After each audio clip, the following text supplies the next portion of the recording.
Hello and welcome to Just One More Watch. Welcome to another video, a Seiko unboxing where I didn't pay for the Seiko. This one belongs to a colleague and friend, Jason. Now, I love it when people give me their watches and allow me to peel the stickers off them for the first time. Such a privilege. Now, Jason was born in the Philippines. He's still got strong connections back in the homeland, and indeed, this watch is a direct import from there. So what's in the box then, Jody? What are you going to be peeling the stickers off today? Well, the box contains a Seiko SRPC95, the brand new Asian market only blue and orange turtle. Now, Seiko fans being what they are, they love to give the watches nicknames. This one already has a new moniker. It's the Nemo. So let's flip the camera and unbox Nemo. Outer packaging off then, and it's a big box. This is definitely the largest Seiko box that I've encountered to date. So if you want one of these Nemos, the kind of orange Asian edition turtles, how much are you going to pay for it? Well, you are going to pay a pretty penny. Perhaps unsurprisingly, the only seller I could find was one in the Philippines on eBay, converted into US dollars. That comes in at 630 bucks. Now, that is probably twice the price that you'll pay for a regular turtle. So let's get into this box and see if it's worth it. Oh yeah, this is definitely a cut above the normal Seiko fare here. You don't normally get that tissue paper with a Seiko, that's for sure. And let's pop the top and see what we've got in here. Ooh, the usual instruction manual, which as usual I'm going to ignore entirely. And oh, there it is. Now, I've seen these online. You're getting the watch itself and you're getting a very pleasant alternate strap. Seiko branded rubber strap, very soft and comfortable in a kind of nicely matching blue. Okay, let's get a closer look and get some of these stickers off.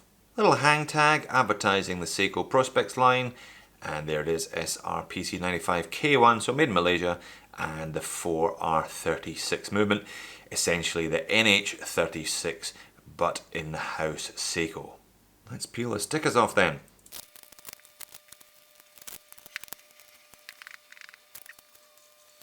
And there it is, peeled and revealed. Looks lovely. Now, I don't own a turtle. I have tried them on in the shops on a number of different occasions, bracelet and the uber comfy rubber strap, but I've always felt they were a little bit large for me. So 44 millimeters in diameter, 13 millimeters thick though, so not as thick as that diameter would suggest.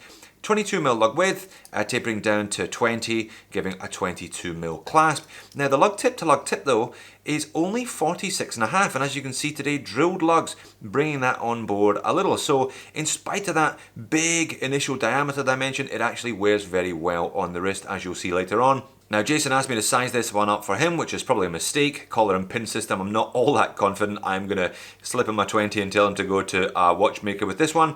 Sized up, therefore, I left it a little bit loose for him, coming in at 185 grams. So a solid enough weight to it. You know, it's certainly the weight is in line with that diameter.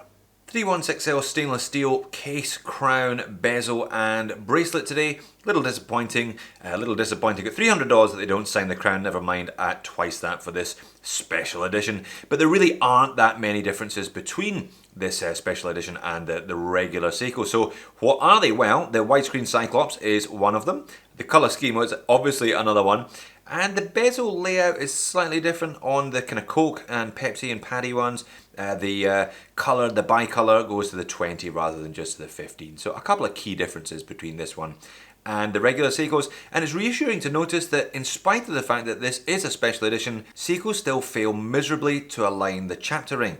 That is pretty disgraceful, I must say. Probably the most misaligned chapter ring that I've encountered on any Seiko. All is not lost. You can take these apart and you can re-glue the chapter ring where it should be, but really, Seiko should be doing that properly in the first place. You know, a micro brand would be pilloried for doing something like that, and rightly so. So I'm certainly not going to let Seiko off the hook for doing it on a limited edition turtle. But if you can indeed unsee what you've just seen, then the dial is pretty good looking anyway. Love the orange. I'll take it outside and show you what it looks like in a little bit of the Sydney sunshine. A lovely sunburst effect on that dial itself, and you've got the kind of flat orange of the chapter ring and then that kind of aluminium bezel insert, all glinting away, all adding a little bit of character to this watch. Not that these turtles lack character in the first place. And they're nice and crisply done. Indices on these ones, plenty of lume as well, as you'd expect from a Seiko. I'll pop up the lume video now. You can see Seiko's Lumi Bright in full effect. It really is pretty amazing lume. Definitely the lume punches well above the price tag on these fairly entry level. Let's be honest, this is still an entry level Seiko, in spite of this one costing a little bit more, but the lume is great. Plenty on the hands, plenty on the indices. Lume pit there at 12 and the little lollipop whirring away in the background. Popping a link to have a quick look at the case back, and it's a lovely case back. Screw down obviously, stainless steel, advertising air divers 200 meters. This one is a ISO certified 200 meters divers watch. We've got the little Seiko Tsunami Wave in the middle. Limited edition, though as discussed, not quite sure how limited. And the Seiko Prospect X. And as you can see, solid end links, which is reassuring to see. The first time I think I've looked at a Seiko with solid end links. No access to the spring bars there though, because this one has drilled lugs, but very pretty case back. Simple but effective. Bracelet quality is overall pretty decent. Solid end links as mentioned. Kind of 3 links to them.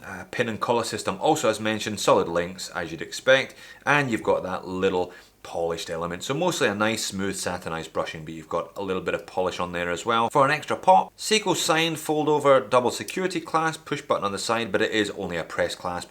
Seiko guilty of cutting a corner there, saving $1 or $2, but it does come with a little diver's extension, this one. Not all that sturdy if we're being honest, but nice that a proper dive watch does have a properly usable diver's extension. And as you'd expect from a proper dive watch, the bezel is 120 click, unidirectional dive time bezel, and it's nice. It's got a similar action to the one on the Seiko SKX, that slightly notchy feel. No backplay though once it locks in place. And as noted on the hang tag, the movement of this one is the 4R36, so that's the day-date version, 42-hour power reserve, 21,600 vibrations per hour, 24 jewel, hacks hand winds, robust and reliable, shouldn't need servicing all that often either. And we'll just get a little zoom in on this watch's USP, that little Cyclops, and I must say, I quite like it. I think it kind of suits the watch.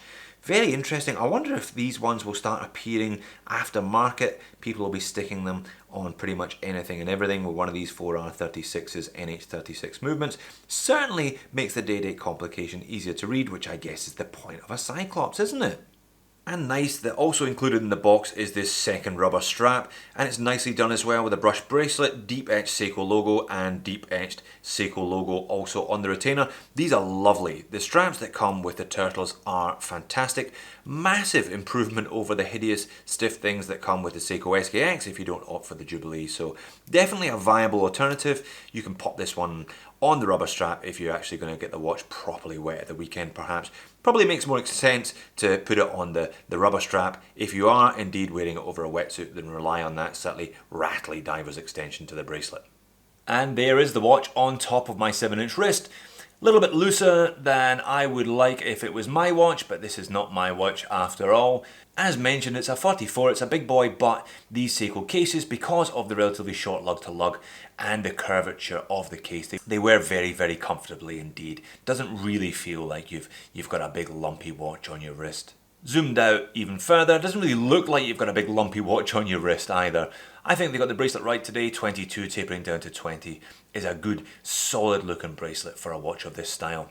So big thank you to Jason for loaning me this watch, letting me peel all the stickers off it. I hope that he and Nemo have a long and happy life together once he eventually gets it sized up by a professional and not an idiot. What about the value today then? Well, in spite of the fact that this is pretty basic, Hardlex crystal on there as well, there's no technical upgrades apart from the Cyclops over the regular turtle.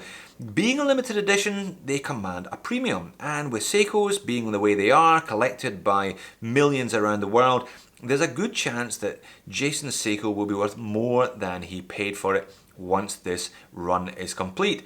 Am I any closer to buying a turtle after having a crack of this one? Well, probably not. It's a little bit large for me. Perhaps the mini turtle is more suitable for my 7-inch wrists. But a lovely watch, and that orange dial is going to look great in Sydney's long, hot summer to come. So there you have it, a properly out there Asian market only Seiko turtle. I think it looks fantastic, love that orange dial, love the blue accents as well, and I'm quite into that widescreen Cyclops that they put over the day date. Not quite sure why they don't put this one on more general release. I guess the rarity will mean that Jason and other owners, if they keep them in good condition, will make a few quid on these in the years to come. Thanks for watching, see you in the next video.